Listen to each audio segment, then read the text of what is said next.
और दुनिया से जाने के बाद क्या होना है ये भी सबको पता है। अब ये कोई इतनी बारीक बात नहीं कि जो किसी की समझ में नहीं आए। हम दुनिया में हमेशा रहने के लिए नहीं आए, हम दुनिया में चंद सांसें गुजार के जाएंगे और वो मुद्दत बचपन में पूरी हो जाए या जवानी में पूरी हो जाए या अल्लाह वक्त दे तो बुढ़ापे तक ये सांसें चलें, ये उसकी मर्जी पर मौकूफ़ है। उसने जितना वक्त दे के भेजा है हमें उतनी सांसें गुजारनी है यहाँ पर। लेकिन लाजिम यह है कि इन सांसों को कैसे गुजारा जाए, ये ज़िंदगी कैसे गुजारी जाए, ये सबसे ज़्यादा अहम बात है। नौजवानों, आज जो दौड़ लगी है ना एक से आगे एक होने की, तो इसमें कोई मज़ा नहीं है। हमने अमीरों के जनाजे भी देखे हैं, हमने गरीबों के जनाजे भी देखे हैं। कब्र सबकी एक जैसी होती है। किसी अमीर की कब्र में सोने के तार नहीं लगाए जाते, किसी गरीब को यूं ही गड्ढा खोद के नहीं डाला जाता। हमने जनाजे चलते देखे हैं, अमीरों को भी चार कांधे मिलते हैं, गरीबों को भी चार कांधे मिला करते हैं। मज़ा ये नहीं है कि लोग जनाजे के साथ चलते हों तो लोग हमारी बातें करते हों। मज़ा तो तब है ना जब हमारा जनाजा जाता हो, लोग भले खामोश हों लेकिन हमारे जनाजे बातें करते हों, हमारा कफन बातें करता हो, हमारे जनाजे के साथ चलने वाले लोगों की हसरतें बता दें कि ये जो एक दूसरे से आगे बढ़ रहे हैं ना, कोई कहता यार 1 मिनट मुझे कांधा देने का मौका दे, कोई कहता 2 मिनट कांधा देने का मौका दे। ये सब जानते हैं अमीर को भले कसरत से लोग जनाजे में कांधा देने के लिए आ जाएं। ये दौर बदलता जा रहा है, लोग अब अमीरों के जनाजों में कसरत से आते हैं, गरीब को तो कोई कांधा भी नहीं देना चाहता है। आशा की बख्याल ये कीजिएगा, किसी अमीर के जनाजे में अगर ये सोच के आप आए हैं कि प्रधान था, मुखिया था, जमींदार था, तो ये तो आप जानते हैं और दुनिया को ये दिखा रहे हैं कि ये जमींदार का जनाजा है, ये प्रधान का जनाजा है। लेकिन ये किसका जनाजा जा रहा है? अल्लाह की रहमतों से छुपा हुआ नहीं है, उसके फरिश्ते भी जान रहे हैं ये किसका जनाजा है। अमीर के जनाजे में भीड़ बदरजे अतमाती है, लेकिन जानते हो उसको कांधा देने में लोग इतना फख्र महसूस नहीं करते जितना गरीब और नेक के जनाजे को कांधा देने में लोग फख्र करते हैं। कई बार तो ऐसा देखा है कि भीड़ तो कसरत से अमीर के जनाजे में, लेकिन कोई कांधा देने के लिए आगे नहीं बढ़ता है। लेकिन कोई ऐसा गरीब कि जो मर फाके से गया हो लेकिन उसकी नमाज कज़ा नहीं होती थी, मरा तो गरीबी की बुनियाद पर है लेकिन कभी उसने हराम के लुक़मे नहीं खाए। ये समाज जानता है ये फटे लिबास में दुनिया से गया है, लेकिन किसी का पसीना, किसी का खून बहा करके इसने लुक़मे नहीं खाए। सबको पता है ये चटनी खाता था लेकिन रब का शुक्र अदा करता था। ऐसे बंदे का जनाजा उठता है तो कारी भी आगे बढ़ के कांधा दे रहा है, आलिम भी आगे बढ़ के कांधा दे रहा है, पीर भी आगे बढ़ के कांधा दे रहा है। आज बताओ तो सही, जिसके जनाजे में चल रहे हो इसे तो पेट भर के खाना तक नहीं मिला, जिसके जनाजे के लिए कंधे के लिए लग रहे हो इसे तो आज तक नया कपड़ा पहनना मैसर नहीं हुआ। तो सब सवाने हाल से कहेंगे ये तो इसकी ज़ाहिरी हालत थी कि कपड़े फटे पहनता था, लेकिन बातिनी निगाहों से देखो फरिश्ते दुआएं देते जा रहे हैं, रहमतें बरसती जा रही है। इसके जनाजे की बरकत बता रही है कि ये बदकार का नहीं नेकोकार का जनाजा जा रहा है। और बताया गया है जब कोई नेक के जनाजे को पढ़ लेता है अल्लाह उस नेक के सदक़े में हर पढ़ने वाले को भी अपने कर्म से जन्नत देता है। तकबीर, नारे रिसालत, उलमाए अहले सुन्नत, नारे तकबीर, नारे रिसालत। अल्लाह माफ फरमाए। माशाअल्लाह, माशाअल्लाह। आज कहते हैं जदीद दौर है, जदीद दौर है, पुरानी सोच से नहीं नई सोच से रिश्ते होंगे। अब तो मुसलमानों में भी रिश्तों में अंगूठियां पहनाई जा रही हैं, बेगैरती की इंतहा हो गई। एक बेंच पे लड़की और लड़के को बैठाया जाता है, अंगूठियां पहनाई जाती हैं। ओ भाई सुनो तो सही, पूछो इन उलमा से, जब तक निकाह ना हो क्या इसका इस तरह इसको छूना जायज है? मुझे बताया जाए। अमीरों ने कौम को तबाह करके रख दिया, अमीरों की शौक ने कौम का बेड़ा गर्क करके रख दिया। और जिम्मेदारी उलमा, क्या मौलवियों से कौम नहीं सुधर रही? मौलवी का काम बताना है, किसी का गला पकड़ के मनवाना मौलवी का काम नहीं है। और कहते मौलवियों ने बेड़ा गर्क कर दिया।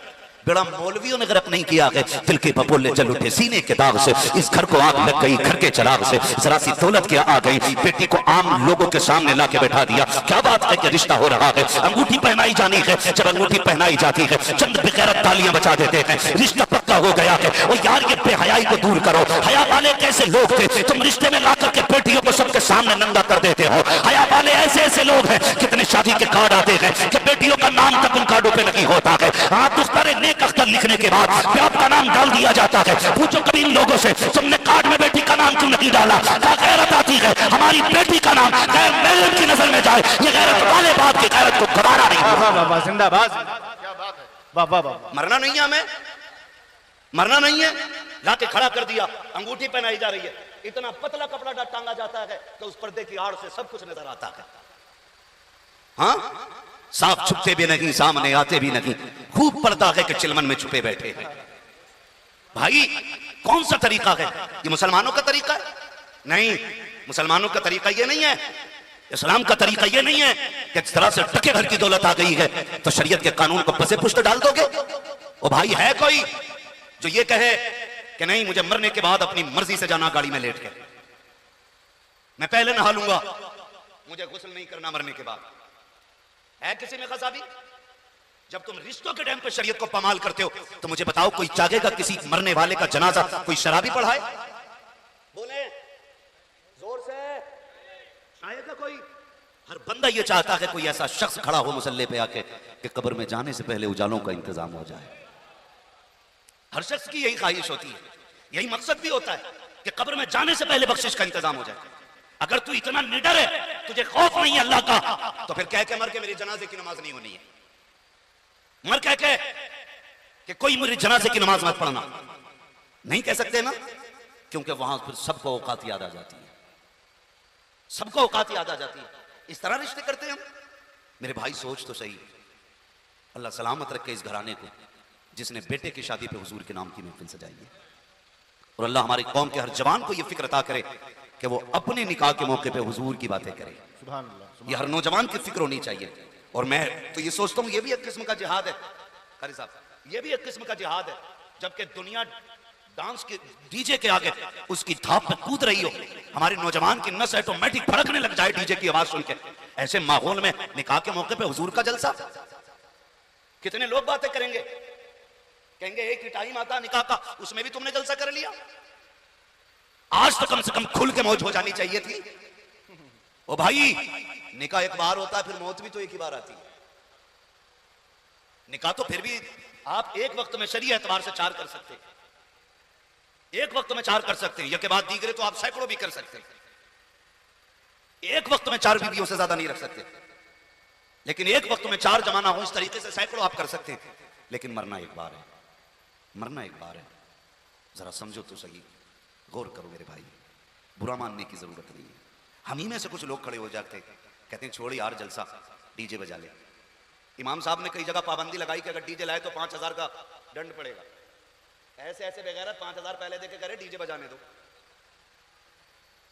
5000 ले लो हमसे, लेकिन डीजे बजाने दो। 5000 दे दिए, डीजे बजाया, क्या खरीदा तुमने? जहन्नम। गुनाह खरीदा आपने, और डंके की चोट पे अल्लाह वालों के सामने सीना तान के तुमने कहा कि डीजे बजेगा, भले 5000 पहले ले लो, और लोगों में बातें भी देखा, बजवा दिया, भले 5000 दिए। ये हमारी कौम की कंडीशन है। सोचो तो सही, क्या हमें हक है अल्लाह और उसके रसूल की नाफरमानी का? गुंजाइश है कुछ? अगर हो तो ला के बताओ, मौलवी सबसे पहले बजाएगा। अकली दलील कोई लेके आ जाओ भाई, कुछ तो लेके आओ। फिर कहते हैं मौलाना 4 महीने हुए निकाह को, बस तलाक का नंबर है, दुआ कर दियो। आना फिर भी मौलवी के पास नहीं, पलट के फिर मौलवी के पास आ रहा तलाक। और मैं ऐसे नंगों को भी जानता हूं जिन्होंने बेटों की शादी पे 1.5 लाख का डीजे किया, और शाम को नाचने वाले 5000 के लिए अगले दिन सुबह में दरवाजे पे खड़े थे। ये बेगैरती है। कर्जा करके हम गुनाह मोल लेते, कर्जा करके गुनाह लेते। बताओ, शादी की कार्ड छपते हैं? बोले छपते हो तो बोल देना, तो कोई मसला ही नहीं। छपते हैं कि नहीं शादी कार्ड? दावतनामे आगे वाले बोले छपते हैं, फिर उस पे नाम भी लिखे जाते हैं ना सबके। क्यों? दावत दी जाती है। उनके छापने का मकसद ही ये होता है कि मेरे घर फला शख्स आए जिसका नाम मैं इस कार्ड में डाल रहा हूं। अच्छा, लोग जब लिस्ट बनाते हैं तो एक एक बंदे का नाम ढूंढ ढूंढ के डाला जाता है। 4 दोस्त होते हैं, और दोस्त अच्छे भी होते हैं, बुरे भी हो सकते हैं। ये भी हो सकते हैं छोड़ यार कहां जलसा करा रहा है आज, डीजे बजा। वो कहता नहीं मौलवी साहब सख्त हैं, तो कह रहा पैसे मैं दे दूंगा। डीजे बज गया, अब्बा से कहा क्यों बजा तेरे घर? कह रहा बच्चे नहीं माने। अच्छा आप ये बताइए, रिश्ता बाप की मर्जी से हुआ है कि अपनी मर्जी से? बोले बाप की मर्जी से हुआ ना। वहां तो बेटा मान गया था, डीजे में बेटा क्यों नहीं माना? पता चला अब्बा की तरफ से भी ढील थी। वो भी सोच रहा था 2-4 मिनट हम भी देख लेंगे, क्योंकि बुढ़ापे में ये भी आंखें सेकना चाह रहा था। इसके कानों में भी रसगुल्ला था। कहता बच्चे नहीं माने, और बच्चों से कहो क्यों भाई तुम क्यों नहीं माने? कि मेरे दोस्त नहीं माने। अब दोस्त ढूंढते रहो, एक दोस्त से पकड़ो कर मैं थोड़ी हूं वो तो फला है, मैं थोड़ी हूं वो तो फला है, ये कह के अपनी बात एक दूसरे के ऊपर डालते रहते हैं।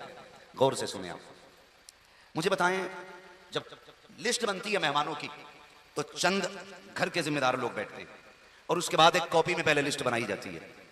खालू का नाम, मामू का नाम, सारे रिश्तेदारों का नाम, फिर दोस्तों अहबाब का नाम, मिलने वालों का नाम, जितने लोगों को दावत जानी थी सबका नाम डाल दिया जाता है। फिर उसके बाद बार बार वो लिस्ट पढ़ी जाती है। कोई रह जाता है तो बताया जाता है फलां रह गया है, फलां रह गया, इसका भी डालो, इसका भी डालो। यहां तक कि अगर कोई नाराज होता है कहते हैं इसका भी डालो। कहते हैं खालू नाराज है तो वो दो चार जो बैठे होते दाएं बाएं कहते हैं कोई मसला नहीं, हम मना के ले आएंगे। फिर भी जबरदस्ती उनका नाम पड़ जाता है कि राजी किया जाएगा, बेटे की शादी है यार, चला जाएगा तो तेरी नाक थोड़ी कट जाएगी। कहा ठीक है लिख दो नाम। मैं आपसे पूछना चाहता हूं, आपने सैकड़ों लिस्टें देखी होंगे दावत वालों की जिनको आप बुलाना चाहते हैं, मुझे बताएगा क्या किसी की शादी की लिस्ट में सबसे ऊपर मदीने वाले का भी नाम लिखा गया था? क्या किसी में अपने मेहमानों की लिस्ट में हुजूर का नाम लिखा के नहीं? आप कहेंगे हुजूर का नाम कैसे लिखा जाना है, आका को कैसे बुलाया जाएगा? मुझे बता तो सके तूने रिश्तेदारों को कैसे बुलाया? का सीधी सी बात है, जिसको बुलाना था मैंने कार्ड भेज दिया, वो चला आया। मैंने कहा जो नाराज था उसको जाके मना लिया। मैंने कहा फिर हुजूर को क्यों नहीं बुलाया? तो हुजूर को कैसे बुलाया जाना है? मैंने कहा जैसे तूने खालू के नाम कार्ड लिखा था, नाना के नाम कार्ड लिखा, एक कार्ड मदीने वाले का नाम का होना चाहिए था, मेरे मुस्तफा के नाम का कार्ड होना चाहिए था। का उनको कैसे दावत दे दी है? मैंने कहा तूने समझा नहीं है, तूने खालू को बुलाने के लिए खानदान वालों का सहारा लिया, रिश्तेदार जो रूठे हुए थे उनको मनाने के लिए जिम्मेदारों का सहारा लिया। अगर हुजूर को बुलाना चाहता था तो छोटी सी बात थी, एक कार्ड हुजूर के नाम लिखता और हुजूर को बुलाने के लिए एक ऐसी महफिल सजा के बैठ जाता। खुदा की कसम ये सारे रिश्तेदार बाद में आते, मदीने वाला तेरी शादी के पहले आके चला। नारे तकबीर, नारे रिसालत, सुन्नते मुस्तफा कॉन्फ्रेंस, उलमाए अहले सुन्नत, मसलके आला हजरत, नारे तकबीर, नारे रिसालत। जिसे राजी करना था उसे नाराज कर बैठे, डीजे लगा के गाने बजा के, दादी भी खटिया पे पड़ी है, चला नहीं जाता, क्या नमाज पढ़ ले, करी घुटने काम नहीं करते। और जब रस्म होती है ढोलक की तो 4-5 नालियां तो ऐसे कूद जाती है जैसे 18 साल का जवान कूद गया। हाँ, और गीत चलते हो ना, गीत हटेगी नहीं, इशा पढ़ लेकर के टिपता ही नहीं, इसकी आंखें काम छोड़ जाती है, इशाबा हाथ पैर काम छोड़ जाते। मेरी मां, मेरी बहन, मेरी बेटी, कान खोल के सुन, मरने के बाद कोई और काम नहीं आना है, सिर्फ आमीना का लाल काम आना है, सिर्फ हुजूर काम आएंगे और कोई काम नहीं आएगा, कोई बचाने वाला नहीं होगा। जिसे राजी करना था उसे नाराज कर बैठे डीजे लगा के। मुझे बताओ तो सही, गाने बजाओगे तो हुजूर आएंगे? बोले हैं, जोर से बोले हैं, आएंगे हुजूर? डीजे बजेगा तो आएंगे हुजूर, डांस होगा तो आएंगे हुजूर, और हुजूर की महफिल सजी होगी तो आएंगे हुजूर। सुना है आप हर आशिक के घर तशरीफ लाते हैं, मेरे घर में भी हो जाए चरागा, चरागा, थोड़ा जिंदा दिली के साथ, चरागा या रसूल अल्लाह। ओ भाई, इन गानों ने ना हमें हुजूर से दूर कर दिया, इन तमाशों ने ना हमें हुजूर से दूर कर दिया। और जो चीज हुजूर से दूर कर दे, मुसलमानों को उसके करीब रहना चाहिए। सारे बोले हैं नहीं रहना चाहिए ना, नहीं रहना चाहिए ना, फिर क्या करना चाहिए? तो सुने, ख्वाजा बाबा फरीदगंज शकर रहमतुल्लाह तआला बड़े पाए के बुजुर्ग। आज मैं बड़ा खुशनसीब महसूस कर रहा हूं अपने आप को, क्योंकि मैं उस जमीन पे बैठ के बात कर रहा हूं जिस जमीन पे आला हजरत के शहजादे ने कदम रखे हैं, जिस जमीन पे सरकार मुफ्ती आजम हिंद ने कदम रखे हैं। और आपके इलाके में सरकार मुफ्ती आजम हिंद आए हैं, उसकी बरकतें आप मस्जिद में जाएं तो महसूस करेंगे। मस्जिद का नाम भी नूरी मस्जिद है। अल्लाह इस बस्ती को सलामत रखे, इन नौजवानों को सलामत रखे। अल्लाह वालों से मोहब्बत करना ये बरेलवियों की पहचान है, ये बरेलवियों की पहचान है। कह रहे हैं आप गौस का दामन नहीं छोड़ेंगे, मसलक के आला हज़रत जिंदाबाद, शर्ट फाड़ दी नारा लगाते लगाते। और जब डीजे में नाचना शुरू किया ना तो 1.5 घंटा कूदा पूरा। फिर पूछो कौन हो? बरेलवी हो, कादरी हो, चिश्ती हो? फिर मैया मर जाएगी बताते वक्त कौन है? खुदारा बदले अपने आप को। बाबा फरीदगंज शकर रहमतुल्लाह तआला अलैह, आपका एक मुरीद था और वो आपसे ना बेपनाह मोहब्बत करता था, दूर का रहने वाला था मगर था किसान। लेकिन उसकी एक आदत थी, साल में एक बार अपने पीर से मिलने जाया करता था। कितने दिन में? कितने दिन में? 1 साल में। लेकिन खाली हाथ नहीं जाता था, अपने पीर के लिए एक लुंगी लेके जाया करता था। लुंगी समझते हैं? तैबन लुंगी बोलते हैं ना, लुंगी तहमद लेके जाया करता था, लुंगी लेके जाता, तोहफे में हजरत की बारगाह में पेश करता। और इतनी फरावानी उस वक्त नहीं थी दौलत की जितनी आज है। आज तो बंदा फेंकता ज्यादा है, पहनता कम है। अल्लाह माफ करे, हमारी कौम को एक शौक उठाए, सिर्फ खाना खाने का शौक। इतने होटल खुलते जा रहे हैं, जब होटल की कसरत दिखाई दे समझ लेना मुसलमानों का इलाका आ गया। सबसे कम होती जा रही है किताबों की दुकानें, दरसगाहें, खानकाहों के निजाम, बेशक ये खत्म होते जा रहे हैं, होटल खुलते जा रहे हैं। गाड़ी में बैठे चाबी लगाई, किधर जा रहे थे? होटल में। किधर जा रहे थे? होटल में। यही काम रह गया हम लोगों को, होटल जा रहे हैं। मेरी कौम के नौजवानों कान खोल के सुनो, बात पड़ जाएगी अगर मैं इस मौजू पे बात करूं तो। बस मैं जरूरी बात आपको समझाना चाहता हूं। जो गाना बजाने वाले बहुत गौर से मेरी बात सुने। साल में एक बार आता, पीर साहब के लिए लुंगी लेके आता, लेकिन वो पीर भी अल्लाह वाले थे, लालची नहीं थे। छमागी, शशमागी, सालाना, तिमाहा ऐसा पीर नहीं था। उस वक्त का माहौल इतना अच्छा था कि लोग पीरों को तलाश करते थे। आज पीर मुरीदों को तलाश करते हैं। जैसे शिकारी शिकार तलाश करता है ना, ऐसे पीर मुरीद ढूंढते फिर रहे, पकड़ पकड़ के पूछ रहे किसी का हो गया कि नहीं। कहा नहीं तो का फिर मेरा ही हो जा। उठने का मौका नहीं दे रहा महफिल में से, सही कह रहा बैठा रहे और रुमाल पकड़ ले। इतना डरा दिया जाता है कि मजबूरी में सोचता अगर ऐसे ही उठ गया तो लगता कि रात को सांप ना काट ले। ये कंडीशन है। पहले लोग वो होते थे जो पीर तलाश करते थे, अपने गुनाहों का एहसास होता था, तब कहते थे अल्लाह वाला मिल जाए। अल्लाह की बारगाह तक पहुंचना चाहते थे, तब अल्लाह वाले को तलाश करते थे। अपनी जिंदगी और आखिरत को संवारना चाहते थे, तब अल्लाह वाले को तलाश किया जाता था। आज बैंक का निजाम संवारना होता है तो मुरीद तलाश किए जाते हैं, चंदा बढ़ाना होता है तब मुरीद तलाश किए जाते हैं, क्वांटिटी मुरीद की बढ़ानी होती है तब मुरीद तलाश किए जाते हैं। अल्लाह वाले वो नहीं होते हैं जो लोगों को तलाश करते हैं, अल्लाह वाले वो होते हैं जिन्हें दुनिया तलाश किया करती है। अल्लाह वाले वो नहीं होते जो दुनिया के पीछे भागते हैं, अल्लाह वाले वो होते हैं जिनके पीछे दुनिया भागा करती है। अगर तुमने ना देखा हो तो आज मैं बताना चाहता हूँ, ज़माने ने देखा है ताजुल शरिया जिन गलियों से गुजरते थे, कोई बताए ना बताए रब की रहमतें बताती थी, अल्लाह वाला गुजर के जा रहा है, बिना बताए आशिकों का हुजूम लग जाया। नारे तकबीर, नारे रिसालत, नारे रिसालत, मसलके आला हजरत, बस्ती बस्ती करिया करिया, बस्ती बस्ती करिया करिया, इल्म का सूरज फैज का दरिया। नारे तकबीर, नारे रिसालत। वाह वाह वाह वाह। 8 दिन मुरीद का उजरे में से नहीं निकल रहा है। मुरीद के कमरे में ऐसा बंद हुआ कि निकलता ही नहीं बाहर। क्या मस्जिद में चला जा तो कह रहा मदीने में पढ़ के आया हूं नमाज। बेगैरत कहीं के, रोटी हिंदुस्तान में खा रहा है, नमाज तेरी मदीने में हो रही है। वहीं खाना क्यों नहीं खा के आता? बाहर मस्जिद में हजरत इसलिए नहीं जाता, मौलवी ने पकड़ लिया तो कलमा भी याद नहीं है इसे। कलमा भी याद नहीं। कलमा सुन लो तो कह रहा हम तो फकीर हैं। फकीर नहीं है तू, जानवर है, गधा। इसके लिए नया घर था, बाप के लिए तो नया नहीं था, सास के लिए तो नया नहीं था, शौहर के लिए तो पुराना है ना। तो आप कम से कम इसको अपना होने का एहसास दिलाएं। आप इसे बात बात में बेटी कहा करें, बेटी कह के आवाज दिया करें। इसके साथ वो सलूक करें जो अपनी बेटी के साथ करते थे।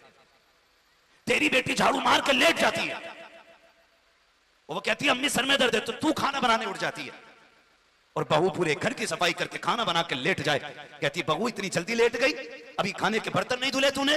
वो कह देती सर में दर्द है, तो कहती नाटक कर रही है।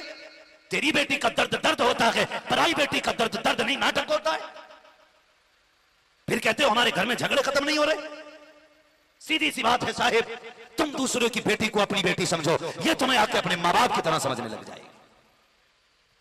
ताली एक हाथ से नहीं बचती है, दोनों हाथ से बचती है। हजरत उमर फारूक आजम आधी दुनिया का बादशाह है, आधी दुनिया का बादशाह। हालात ये हैं हजरत, ससुर के जैसी आती है ना बहू घर में, और ससुर आता सलामी करने के लिए बेगैरत, वहीं कुर्सी डाल के बैठता, तो बजाय इसके के बाद खत्म कर दे, मुबारकबादियां दे, दुआएं जुमले बोले, और उसके लिए प्यार के जुमले बोल के उठ जाए। कह रहा शुक्र है जी जंग जीत गए, ये जुमले होते हैं, जंग जीत गए। खैर अब तो आ गई हमारे घर में, लेकिन बड़ा ड्रामा करा इसके बाप ने भी। ये हालात है ससुर के हालात। जलील करते पहले ही दिला के बहू को घर में जलील करते हैं, ऊपर में साथ साथ कहता रहेगा बच्ची की क्या गलती है यार। लेकिन इसके बाप पे बड़ा गुस्सा आया आज मुझे। बच्ची की गलती नहीं है, इसके भाई पे बड़ा मूड खराब था मेरा। ये हालात हमारे घरों के। औकात तो कौड़ी की नहीं है। जहेज लेके आता तो 3 चीजों में कमरा फुल, इसलिए कि 9 बाई 9 का ही कमरा बना पाया पूरी जिंदगी में ये गधा। और जहेज मांग लिया इसने पूरे आंगन भर का। औकात भरी मांग लेता, औकात के हिसाब से मांग लेता। हाँ हजरत, सुबह को फाता पढ़ने जाओ ना तो बाहर दीवान पड़ा होता, धूप में बैठा के फाता पढ़वाते। तो भाई ये यहां क्यों है? अंदर जगह नहीं रही। लिस्ट तो इतनी लंबी थी आरामखोर पे, एक चीज कम ना हो जाए इसमें से। गिन गिन के लूंगा सारी चीजें तेरे बाप ने कमा के रख दिया। ये कंडीशन हमारी है। औकात कौड़ियों की नहीं, और जलील करते हम सामने वाले को। तारीख पढ़, उमर आधी दुनिया का बादशाह। रिश्ते की बारी आई, बीवी से कहते शरीक है यार, बेटे का रिश्ता मिल गया है। कहा कैसे? कौन है लड़की? कहने लगे रात मिल गई है। रात मिल गई? कहने लगे जब मैं गलियों का चक्कर लगा रहा था ना तो एक घर से खुदा तरसी की आवाजें आ रही थी। बीवी ने कहा क्या कहना चाहते हैं? कहा एक बच्ची है, अल्लाह का बड़ा डर उसके दिल में, मेरी ख्वाहिश है मैं उसे अपने घर की दुल्हन बनाऊं। आज कितने लोग इंतखाब करते हैं अल्लाह के खौफ वाली का? कितने करते हैं? कह रहे आप क्या पढ़ा हुई है? गरीब कह देता कुरान पढ़ा हुई है, तो कह रहे बस कुरान, बीए ना करा। मैं किसी को तान और तशरीह के लिए यहां नहीं बैठा हूं, समझाना चाहता हूं। खुदा की कसम तेरी बेटी को बीए की डिग्री जन्नत नहीं दिलवाएगी, कुरान पढ़ने की डिग्री तेरी बेटी को जन्नती बनाएगी। कह रहे बस कुरान देख, अल्लाह वालों की बरकतें देख। आप कहे, कहते हैं बीवी मिल गई है बच्ची। कहा कैसे? कहा वो उसकी मां रात उसको बोल रही थी दूध में पानी मिला दे। उसने कहा उम्र का दौर है। मां ने कहा उम्र देख थोड़ी रहा है। उस बच्ची ने कहा उम्र तो नहीं देख रहा, मगर उम्र का खुदा देख रहा है। उम्र का खुदा तो देख रहा है, उससे चोरी नहीं हो सकती है। कहने लगे सुबह चलना है, रिश्ता करना है। गए बीवी को लेके, साथ में खादिम नहीं लिए थे, 2-3 ऐलान करने वाले नहीं लिए थे, नारे लगाने वाले नहीं लिए थे। बीवी को लेके गए और कहा खबरदार अंदर जाना तो ये मत बताना उमर दरवाजे पे खड़ा है, और ये भी मत बताना कि तू अमीरुल मोमिनीन की बीवी है। इज्जत से झुक कर बेटी मांग लेना, उसकी इज्जत में आंच नहीं आनी चाहिए। उससे ऊंचा होकर बेटी नहीं मांगनी है, उससे नीची होकर बेटी मांगनी है। गई बीवी, सलाम किया, खातून कुछ लेने आए, क्या चाहिए? का बड़ी कीमती चीज। का मेरे घर क्या है ऐसा? का तेरी बेटी। उसने कहा बेटी? कहा हाँ। काम तेरी बेटी को अपने घर की दुल्हन बनाना चाहती, गरीब थी, रो दी। उसने कहा मेरे पास देने को कुछ नहीं है, सिर्फ बेटी है। कहा सिर्फ बेटी तो लेने आए हैं। उसने कहा मोहतरमा अचानक किसी अजनबी को हम कैसे हाँ कर दें? गरीब भी अपनी बेटी को बिना छान फटक के किसी के हवाले नहीं करता। बताना कौन है तू, कहां की रहने वाली है? कहा मुझे मना किया गया बताने के लिए। कहा जब तक बताओगी नहीं उस वक्त तक हम हाँ कैसे कर देंगे? फरमाने लगी कि मैं उमर की बीवी। कहा कौन उमर? अल्लाह कौन उमर? कहा अमीरुल मोमिनीन उमर। इतना सुना पैर कांप गए खातून के। कहा थी दुनिया का बादशाह उमर और मेरे घर रिश्ते के लिए भेजा है। रोधी का इतने बड़े लोगों के हम मिलने के नहीं है। आप फरमाती हैं देख तो सही, उमर ने भेजा था, खबरदार खाली ना लौटा। अगर खाली गई तो उमर का दिल टूट जाएगा। कहा नहीं मैं हाँ नहीं कर सकती, इतने बड़े घर में मैं गरीब बेटी दूं, मेरी हिम्मत नहीं हो रही। आप फरमाती हैं अगर यकीन नहीं होता तो चल चल के उमर से बात कर ले। कहाँ है उमर? हजरत उमर दरवाजे के बाहर खड़े हैं। कहती उमर बाहर खड़े हैं। खातून कहती जब मैं बाहर आई ना हजरत उमर के हाथ उठे हैं, आंख में आंसू हैं। कह रहे मालिक आज उमर को खाली ना लौटाना, आज उमर को खाली ना लौटाना। औरत दरवाजे पे आई, फारूक आजम का चेहरा देखा, आंख में आंसू देखे। कहा कैसे आया अमीरुल मोमिनीन? कहा अपनी बेटी देके इज्जत देते। अल्लाह अकबर। जैसे तैसे जो भी बात हुई, रिश्ता फाइनल, निकाह हो गया। जब बच्ची घर आई है, हजरत उमर फारूक आजम ने यह नहीं कहा था हमें देखो आधी दुनिया का बादशाह होते हुए हमने तुम्हें अपने घर की दुल्हन बना लिया, वो तो तुम्हारा हुस्न अच्छा लग गया था, तुम यूं अच्छी लग गई थी, ऐसी कोई बात नहीं कही। जब घर में बेटी आई है आपने सर पे हाथ रखा, कहा बेटी बता मैं तेरा कौन लगता हूं? बच्ची की आंख में आंसू आ गए। कहा मेरे चचा लगते हो। जब चचा कहा है, फारूक आजम कहते हैं बेटी सिर्फ चचा नहीं उमर तेरा बाप भी लगता है। जब चीचा गए तो बाप कह के आवाज दे लेना। अल्लाह अकबर। जब ये जुमले सुने हैं बच्ची की आंख में आंसू आ गए। कहा बहुत दिन हो गए थे किसी ने इस लहजे से बात नहीं की है, बाप का इंतकाल हो चुका है, एक जमाना हो गया यतीमी में जिंदगी गुजारते गुजारते, आज ये प्यार आपने दिया है, यह एहसान है आपका। कहा नहीं बेटी ये हक है तेरा, मुझे बेटी कह के आवाज देना। आप कहते हैं ए मेरी शहजादी, मेरी लाडली, एक काम मेरा भी कर देना है। कहा कौन सा काम? कि ये बता तो सही। कि जब तू घर के अंदर थी तो तूने अपनी माँ से क्या कहा था? उसने कहा मैंने कहा था माँ उमर ने तो नहीं देख रखा, लेकिन उमर का खुदा देख रहा है। कहा बेटी इतना सा काम मेरा भी कर देना, मुझे रोज अदालत में जाना होता है, रोज फैसले सुनाने होते हैं। कहा बेटी जब उमर जाने लगे कंधे पे हाथ रख के कहना अब्बा जी संभल के फैसला करना, खुदा देख रहा है, खुदा देख रहा है। अल्लाह अकबर। अगर तुम भी अपनी बेटी या बहुओं को बेटी वाला प्यार दोगे, ये खुदा की कसम तुम्हें घर के अंदर तुम्हें तुम्हारे बाप वाली इज्जतें दे के दिखा दे। वाह वाह वाह वाह, सुभान अल्लाह सुभान।